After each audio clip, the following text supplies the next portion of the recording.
O programa Trabalho Legal está no ar e chegamos ao último programa de 2016. E nesta edição vamos destacar: decisão liminar da Justiça do Trabalho estabelece à União prazo de até 30 dias, a partir de 19 de dezembro, para divulgar a chamada lista suja, que é o cadastro de empregadores que submetem trabalhadores a condições análogas à de escravidão.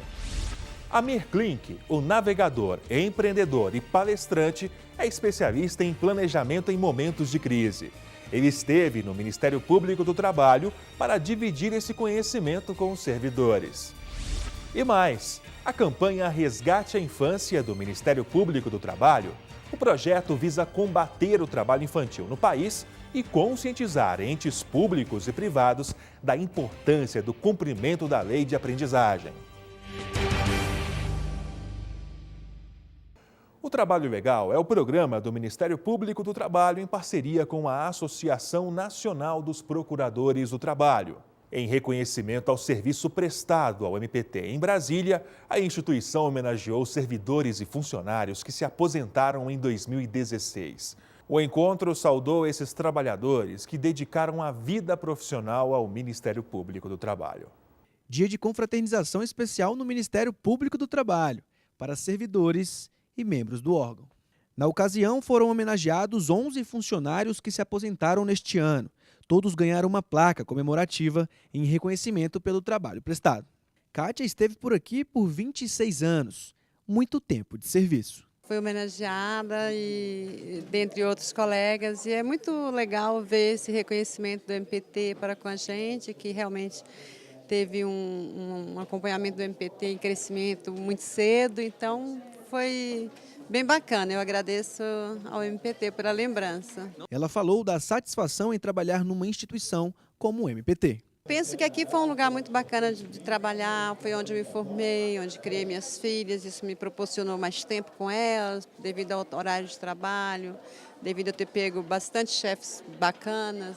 Então, assim, foi de tranquilidade mesmo, de ter trabalhado e ter cumprido, dever cumprido, né? Já Tadeu trabalhou por 24 anos e agradeceu a homenagem. Tudo isso é fruto de 42 anos de serviço prestado, entendeu, à sociedade brasileira, dos quais 24 anos aqui no Ministério Público do Trabalho e 60 anos de idade. Aqui, para mim, além de ser um aprendizado profissional, mas eu tive um aprendizado humano, entendeu, de uma administração humanista, entendeu, que reconhece as pessoas não só pelo lado profissional, mas também pelo lado humano. Então, eu fico muito agradecido, entendeu, por esses 42 anos de serviço prestado à nação brasileira.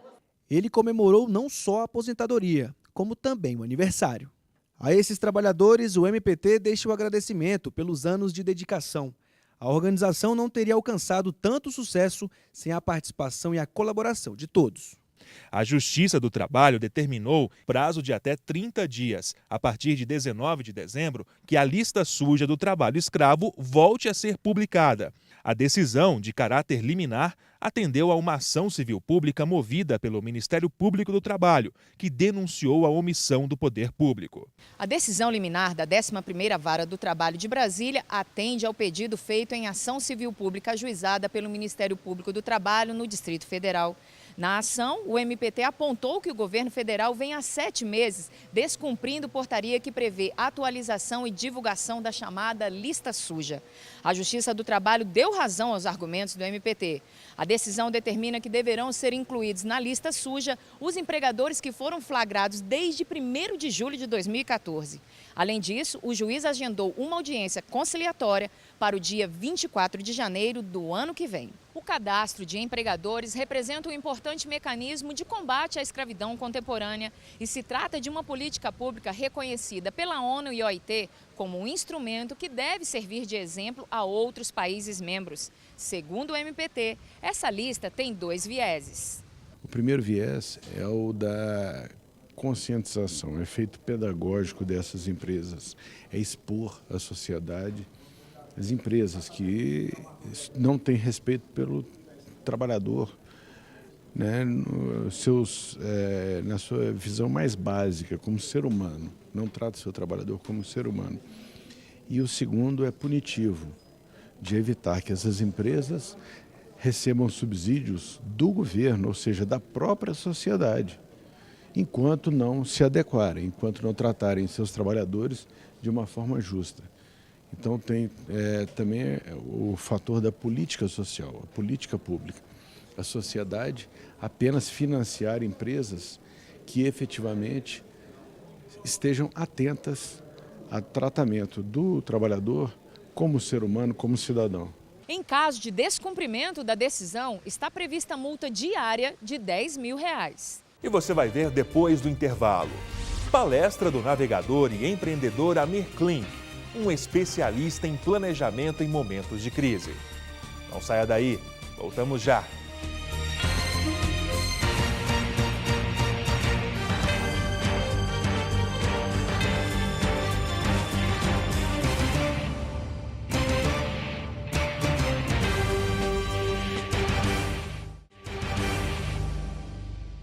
E convidado pelo MPT em Brasília, o velejador Amir Klink ministrou uma palestra que trouxe um assunto importante para qualquer organização pública ou privada: o planejamento em crise.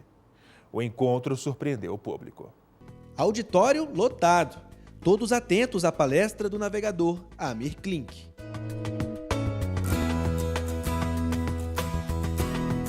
Mas, antes de contar como foi o encontro, nada mais justo do que apresentar o palestrante. Amir Klink é navegador, economista e administrador formado pela Universidade de São Paulo. Iniciou suas viagens em 1984, quando realizou a primeira travessia solitária do Atlântico Sul a remo. Já em 1989, iniciou sua invernagem solitária na Antártica. E no verão, deixou a Península Antártica e seguiu até uma ilha no Ártico. Klink navegou 27 mil milhas e retornou ao Brasil 642 dias após sua partida. Em 98, a bordo de um barco veleiro, navegou ao redor da Antártida, completando a primeira circunnavegação do continente gelado. O navegador também é autor de vários livros. Tem uma atividade onde a gente aprende muito, a gente acaba compreendendo esse espírito do servidor público, que na essência é o de se dispor do seu conhecimento em prol do próximo, de terceiros. E na nossa atividade a gente pratica esse espírito. Então eu hoje hospedo mais ou menos 300 barcos na nossa marina, a gente recebe embarcações do mundo inteiro, a gente dá todo tipo de suporte para eles. Depois, no meio náutico existe uma cultura de solidariedade assim muito forte, muito forte. Às vezes tem situações de clientes que perdem tudo, um barco afunda, pessoas que estão viajando pelo mundo, que a gente recebe aqui, que a gente sabe que não tem recursos, então a gente providencia tudo que eles precisam sem custo, a gente consegue a colaboração de terceiros. E por último, a parte importante, onde a gente aprende muito, que é na hora de qualificar servidores, assim, mão de obra. E a convite do MPT, Amir Klink trouxe a palestra Planejamento em Crise. De repente comecei a separar cada um dos problemas e cada problema tinha uma solução. E de repente você percebe que quando você consegue conectar as soluções, uma ideia complexa se torna viável. Para ele, não tem nada mais dramático do que deixar o tempo passar. Na ocasião, ele ensinou ao público presente como enfrentar as dificuldades da vida. E também expôs como conseguiu dar a volta ao mundo navegando. O barco eu acabei terminando, comecei no Rio de Janeiro, acabei terminando em São Paulo. E em junho de 84, levei esse barco para uma cidadezinha na Namíbia, chamada Luderitz. E no dia 10 eu saí da ponta desse cais. Às 5 horas da manhã, às 5h30, eu cruzei a ponta onde o Bartolomeu Dias colocou um marco. 7 horas da manhã desse dia 10, eu estava em alto mar, não avistava mais a costa da África. E depois de 100 dias e 6 horas, eu acabei cumprindo a rota que eu tinha desenhado 2 anos antes. Estudei durante 2 anos essa rota. E foi muito legal, depois de 100 dias, ancorar o barco exatamente no lugar que eu sonhava alcançar.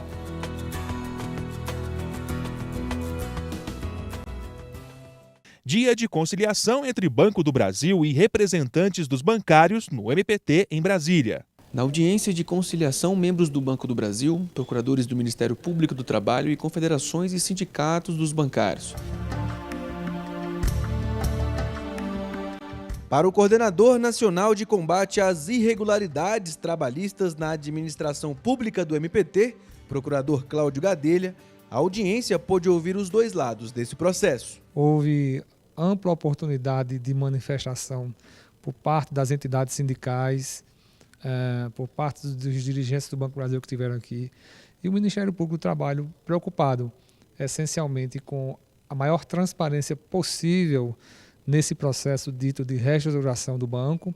A reestruturação prevê o fechamento de 402 agências e 379 postos de atendimento, um plano de incentivo à aposentadoria que já foi encerrado e a redução opcional de jornada de trabalho de 8 para 6 horas. Foi a forma encontrada de aquelas pessoas que têm condições e que têm interesse, aderindo ao plano, obviamente abre possibilidade de vagas para que possa ser realocadas as pessoas que venham, por algum motivo, ficar sem a alocação imediata em razão de fechamento de agências, né?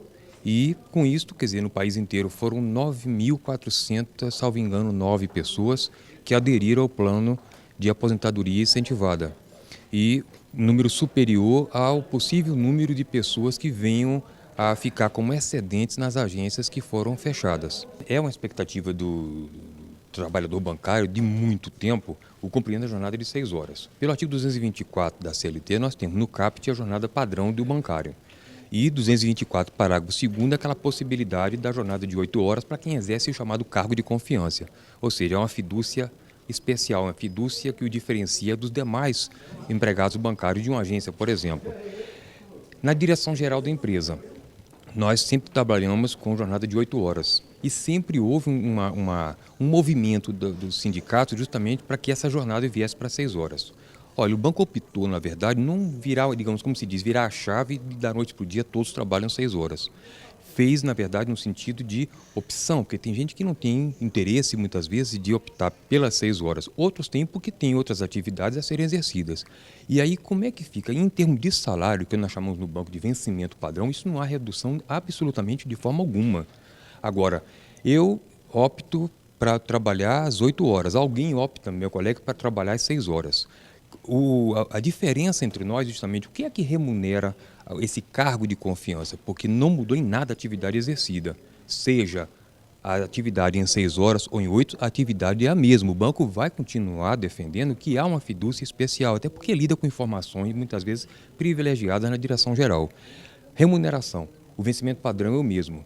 Agora, o que remunera a gratificação pela função, e aí há uma proporcionalidade. Sindicalistas reclamam do plano e denunciam a falta de transparência, isonomia e o descumprimento de normas trabalhistas no Banco do Brasil. Há uma incerteza muito grande, há um terrorismo muito grande no conjunto dos funcionários, porque além desses 9 mil que hoje estão descomissionados e não sabem o que será do seu futuro, todos os outros funcionários estão preocupados. Primeiro porque conhece alguém que passou por isso, está passando por isso ou acha que pode passar por isso. Porque a teoria do desmonte significa uma política neoliberal que na década de 90, além do que está acontecendo hoje, tiveram também os PDVs. Então esses fantasmas que estão rodando hoje, o conjunto do funcionalismo público, em particular os funcionários do Banco do Brasil, é o fantasma inclusive não só da perda de comissão, mas a perda da empresa, a perda do banco público e a perda do seu local de trabalho. O membro da Confederação também criticou a falta de isonomia no vencimento de caráter provisório, o VCP, para quem aderiu ao plano de incentivo à aposentadoria. Foi garantido aos gerentes executivos o pagamento de 12 meses, diferentemente de outras categorias que vão ter direito a apenas 4 meses. O banco alega que vai pagar para que esses funcionários que perderam função 4 meses do seu salário, né, até resolver os problemas, né? Na verdade, não é bem assim. Aos seus dirigentes executivos, o banco paga 12 meses de salários. Aos comissionados, ele paga apenas 4 meses e aos caixas o banco não reconhece como função, reconhece como gratificação. Então o banco está se negando a pagar, inclusive, esse pequeno direito aos caixas. Então não está tendo um tratamento isonômico. Os representantes dos bancários também questionaram o descumprimento da súmula 372 do Tribunal Superior do Trabalho, que garante que, se o trabalhador recebe a gratificação de função por 10 anos seguidos ou mais, ele pode incorporar o valor ao seu salário no caso dessa gratificação ser retirada sem motivo justo. Sobre a súmula, o procurador Cláudio Gadelha fez um alerta. A Caixa Econômica fez um plano parecido há algum tempo e tentou, na ocasião, descumprir a legislação. Os itens 1 e 2 da súmula 372 do TST, que diz respeito à estabilidade financeira daqueles funcionários do banco que são comissionados há mais de 10 anos, e também para que não houvesse a redução da gratificação dos funcionários que ainda que migrem para uma jornada inferior, né? Lembrando que esse processo já aconteceu anteriormente na Caixa Econômica Federal e naquele momento, acho que foi em 2010, a Caixa refletiu e, para evitar até mesmo um grande ajuizamento de ações individuais e coletivas, acabou por privilegiar e manter o patamar remuneratório. O Ministério Público do Trabalho sugeriu que o banco crie uma comissão de acompanhamento, além da extensão da VCP para os caixas e de pagamento para todos os atingidos, pelo prazo de 12 meses e incorporação da comissão para aqueles com 10 anos ou mais de exercício de função comissionada. Nós também, do Ministério Público, pontuamos que seria muito importante que fosse criada uma comissão envolvendo trabalhadores, entidades sindicais e o próprio banco, evidentemente, e a partir dessa comissão pudesse ser feito um acompanhamento, né, sempre pautando por um critério mais objetivo possível, porque se vamos fechar agências, se o banco vai fechar agências, outras vão ser transformadas em postos de trabalho, evidentemente essas funções comissionadas vão se deslocar, ou muitas delas vão desaparecer, como já desapareceram muitas com os processos de aposentadoria, que foram cerca de 9.600 trabalhadores aposentados. Se vai haver esse remanejamento, o proveito desses funcionários que já terão o sacrifício de sair das suas praças, muitos deles de seus estados de origem, que se dê uma oportunidade com critérios objetivos e não um critério meramente subjetivo que ficaria na mão de um gestor. Esse o Ministério Público também fez questão de pontuar. Também participaram da audiência feita pelo MPT a Coordenadora Nacional de Combate às Fraudes nas Relações Trabalhistas, Subprocuradora-Geral do Trabalho, Sandra Lia Simon, e a Procuradora do Trabalho, Ana Cristina Tostes Ribeiro. Uma segunda audiência foi marcada para o dia 7 de fevereiro de 2017. Depois do intervalo, o combate ao trabalho infantil ganha campanha do MPT com atividade voltada ao eixo da educação. Fique ligado.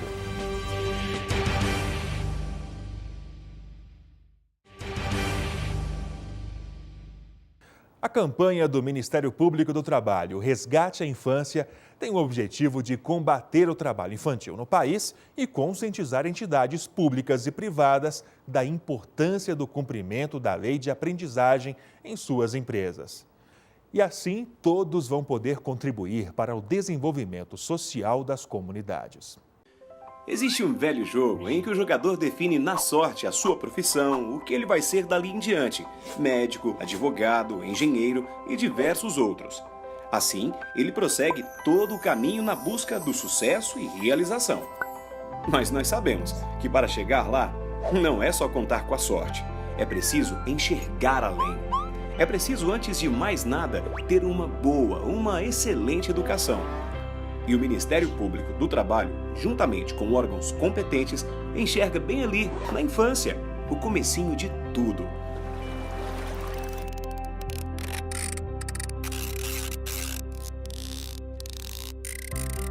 Para começar, vamos lembrar aqui que é direito de toda criança e adolescente brincar, estudar, praticar esportes, participar da convivência familiar, comunitária e programas socioeducativos, sendo proibido trabalhar antes dos 16 anos.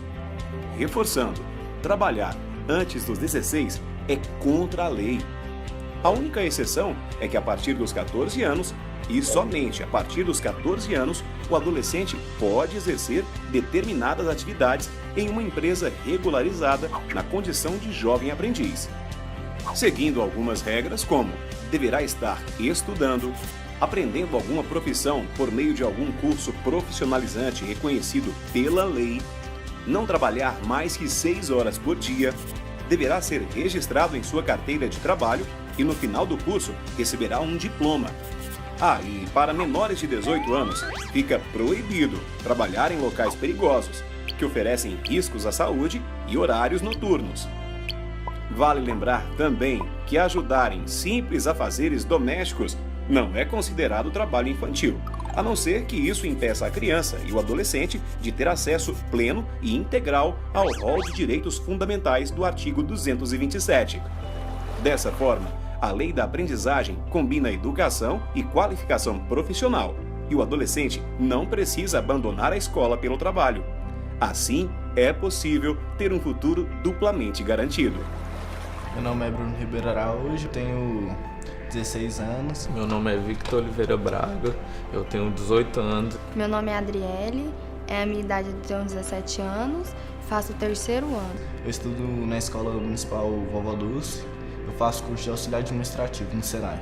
Estou fazendo supletivo lá no ITEG, fazendo o curso de tarde de assistente administrativo. Acordo 5 horas da manhã para tomar banho, lanchar, pego um ônibus 6 horas, vou pro curso, do curso eu venho para Japel, almoço aqui, começo a trabalhar, saio daqui, o ônibus da empresa me deixa no terminal, do terminal vou pra escola, da escola eu volto para casa. Eu acordo 5h50, aí eu arrumo, tomo banho, tomo café de manhã lá em casa, chego aqui 7h20, almoço aqui, saio meio-dia, vou para o curso 1h30 que eu entro, fico até 5h30 lá.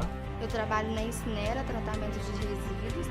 O meu cargo aqui é auxiliar de escritório, eu ajudo no financeiro, no faturamento. Trabalho na GBL, trabalho na área da expedição. Minha mãe falou que mudou, né? Agora eu virei homem, né? Consegui um serviço, ajudando eles em casa. Ixi, minha vida era bagunçada, né? Que eu não tinha horário certo para fazer nada, acordava a hora que queria. Aí com esse projeto, esse programa, eu acordo cedo, trabalho, faço os treinos, ajudo minha mãe, lá em casa também, que mudou minha vida toda, né? Assim, a minha intenção depois que esse contrato eu encerrar, né? Eu não sei se eu vou ficar na empresa, mas eu gostaria muito de seguir a carreira, né? Que eu tô aqui. Eu queria fazer engenharia ambiental e eu queria seguir a carreira. Porém, não tem acontecido exatamente dessa forma. Atualmente, no Brasil, 60% dos adolescentes entre 14 e 17 anos que trabalham desenvolvem atividades ilegais e perigosas, principalmente na agricultura e pecuária, comércio, prestação de serviços, serviços domésticos, indústria, alojamento, alimentação e construção. E pior de tudo, estão abandonando as escolas. Para reforçar ainda mais as ações do Ministério Público do Trabalho, foi criado o projeto Resgate à Infância, que visa trabalhar de forma simultânea 3 eixos fundamentais: o eixo da educação, políticas públicas e o eixo da aprendizagem. O eixo educação será concebido junto às escolas com seus representantes, diretores, coordenadores pedagógicos e secretário da educação de cada cidade, com a realização de oficinas, palestras, materiais didáticos e vídeos, além de sensibilizar os professores, nossa principal ponte com os alunos. Um professor motivado tem o poder de mudar o comportamento de um aluno e sua família, pois muito do que é falado em sala de aula é repassado dentro de casa. E o professor, além de ser um educador, se transforma em um possível identificador de trabalho infantil no dia a dia com seus alunos. Outra ação bem bacana é a premiação dos alunos com os melhores trabalhos literários, artísticos e culturais nas escolas contempladas pelo projeto Resgate à Infância.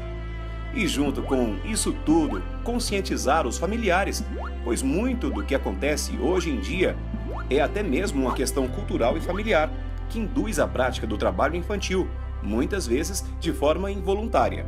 E a nossa intenção é erradicar essa prática, pois de acordo com a Constituição, o artigo 227, juntamente com o ECA, Estatuto da Criança e do Adolescente, é prioridade absoluta da família, da sociedade e do Estado garantir às crianças e adolescentes educação, saúde, lazer e profissionalização.